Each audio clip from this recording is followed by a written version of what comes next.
Chapter 5. Samuel Gardner Technique and Musicianship. Samuel Gardner, though born in Jelisavetrad, Kherson Province, in southern Russia, in 1891, is to all intents and purposes an American, since his family, fleeing the tyranny of an imperialistic regime of pogroms and Black Hundreds, brought him to this country when a mere child, and here in the United States he has become, to quote Richard Aldrich, the serious and accomplished artist, whose work on the concert stage has given such pleasure to lovers of violin music at its best. The young violinist, who in the course of the same week had just won 2 prizes in composition, the Pulitzer Prize, Columbia, for a string quartet, and the Loeb Prize for a symphonic poem, was amiably willing to talk of his study experience for the benefit of other students.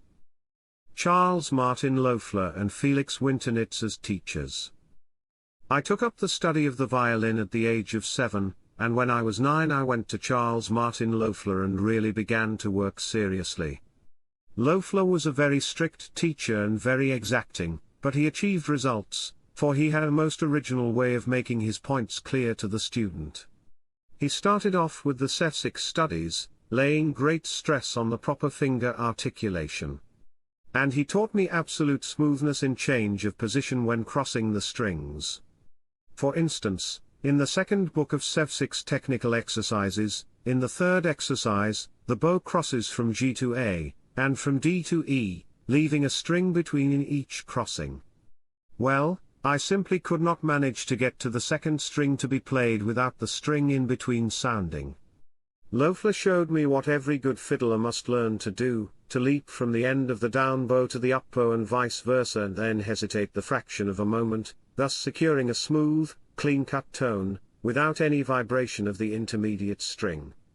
Loeffler never gave a pupil any rest until he came up to his requirements. I know when I played the 7th and 8th Kreutzer studies for him, they are trill studies, he said, you trill like an electric bell, but not fast enough. And he kept at me to speed up my tempo without loss of clearness or tone volume, until I could do justice to a rapid trill. It is a great quality in a teacher to be literally able to enforce the pupil's progress in certain directions, for though the latter may not appreciate it at the time, later on he is sure to do so. I remember once when he was trying to explain the perfect crescendo to me, fire engine bells began to ring in the distance, the sound gradually drawing nearer the house in Charles Street where I was taking my lesson. There you have it! Loeffler cried, there's your ideal crescendo. Play it like that and I will be satisfied. I remained with Loeffler a year and a half, and when he went to Paris began to study with Felix Winternitz. Felix Winternitz was a teacher who allowed his pupils to develop individuality. I care nothing for theories, he used to say, so long as I can see something original in your work. He attached little importance to the theory of technique, but a great deal to technical development along individual lines. And he always encouraged me to express myself freely, within my limitations, stressing the musical side of my work. With him I played through the concertos which, after a time, I used for technical material, since every phase of technique and bowing is covered in these great works. I was only 15 when I left Winternitz and still played by instinct rather than intellectually. I still used my bow arm somewhat stiffly, and did not think much about phrasing. I instinctively phrased whatever the music itself made clear to me, and what I did not understand I merely played. Kneissel's teaching methods. But when I came to Franz Kneissel, my last teacher, I began to work with my mind. Kneissel showed me that I had to think when I played. At first I did not realize why he kept at me so insistently about phrasing, interpretation, the exact observance of expression marks, but eventually it dawned on me that he was teaching me to read a soul into each composition I studied. I practiced hard, from 4 to 5 hours a day. Fortunately, as regards technical equipment, I was ready for Kneissel's instruction. The first thing he gave me to study was, not a brilliant virtuoso piece, but the Bach concerto in E major, and then the Viotti concerto. In the beginning, until Kneissel showed me, I did not know what to do with them. This was music whose notes in themselves were easy, and whose difficulties were all of an individual order. But intellectual analysis, interpretation, are Knysel's great points. A strict teacher, I worked with him for 5 years, the most remarkable years of all my violin study. Knysel knows how to develop technical perfection without using technical exercises. I had already played the Mendelssohn, Bruch and Lalo concertos with Winternitz, and these I now restudied with Knysel. In interpretation he makes clear every phrase in its relation to every other phrase and the movement as a whole. And he insists on his pupils studying theory and composition, something I had formerly not been inclined to take seriously. Some teachers are satisfied if the student plays his notes correctly, in a general way. With Knysel the very least detail, a trill, a scale, has to be given its proper tone color and dynamic shading in absolute proportion with the balancing harmonies.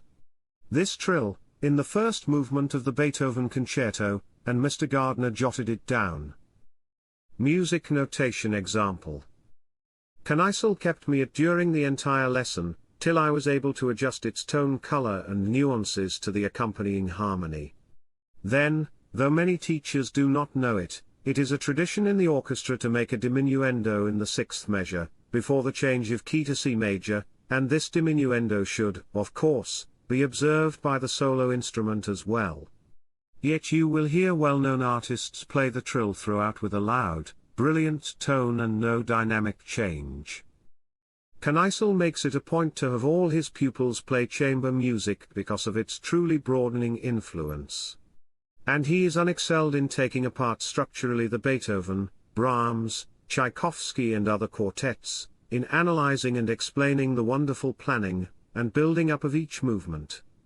I had the honor of playing second violin in the Knysel quartet from September to February, 1914 to 1915, at the outbreak of the war, a most interesting experience. The musicianship Knysel had given me, I was used to his style and at home with his ideas, and am happy to think that he was satisfied. A year later as assistant concertmaster in the Chicago Symphony Orchestra, I had a chance to become practically acquainted with the orchestral works of Strauss, Dondi and other moderns, and enjoy the Beethoven, Brahms and Tchaikovsky symphonies as a performer. Technique and musicianship. How do I regard technique now? I think of it in the terms of the music itself.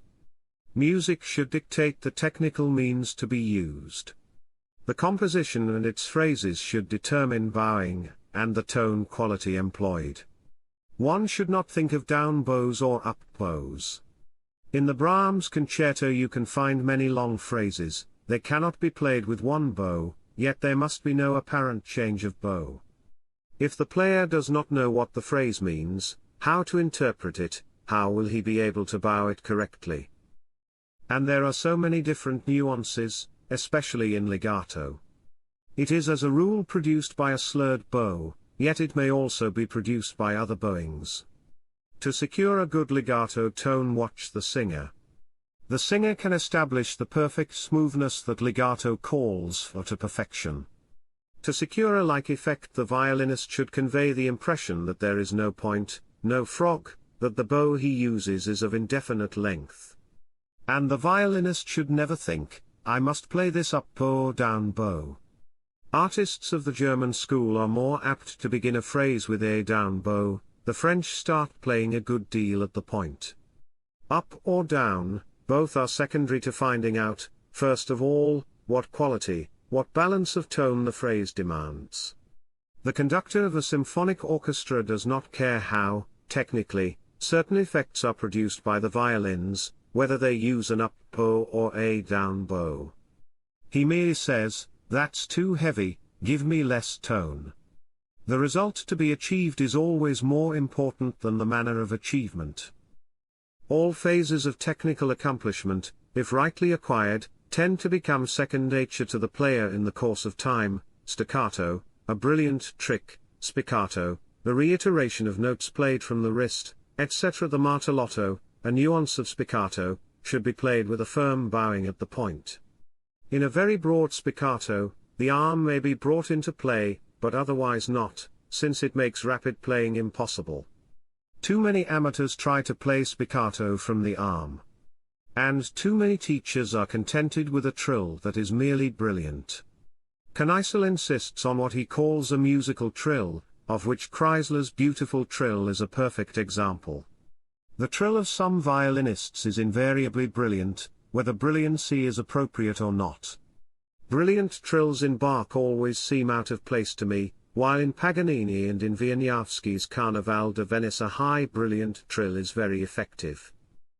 As to double stops, Edison once said that violin music should be written only in double stops. I practice them playing first the single notes and then the two together, and can recommend this mode of practice from personal experience.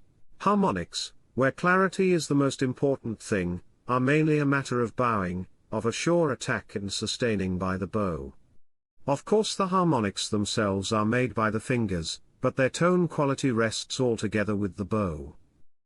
Edison and octaves. The best thing I've ever heard said of octaves was Edison's remark to me that they are merely a nuisance and should not be played.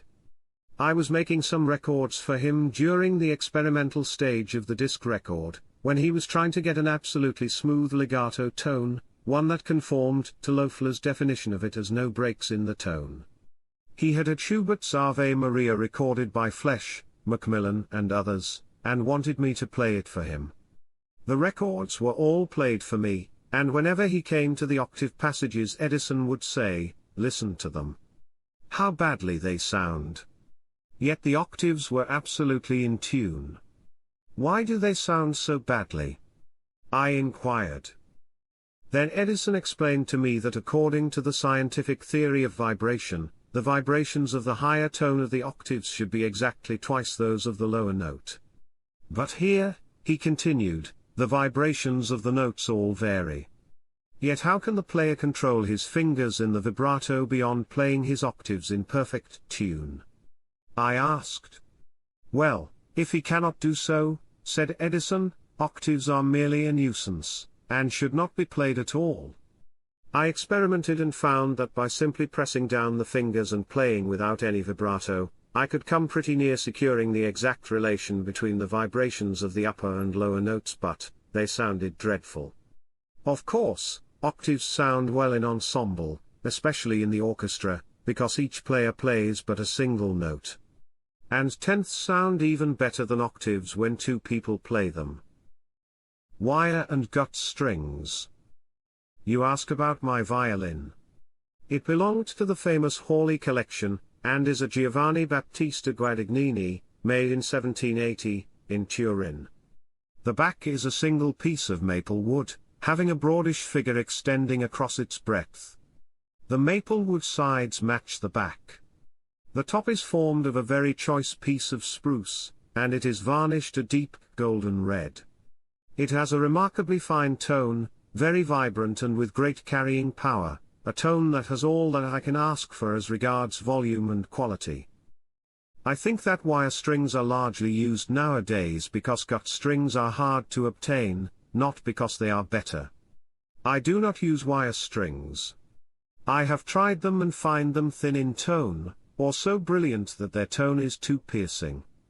Then, too, I find that the use of a wire reduces the volume of tone of the other strings.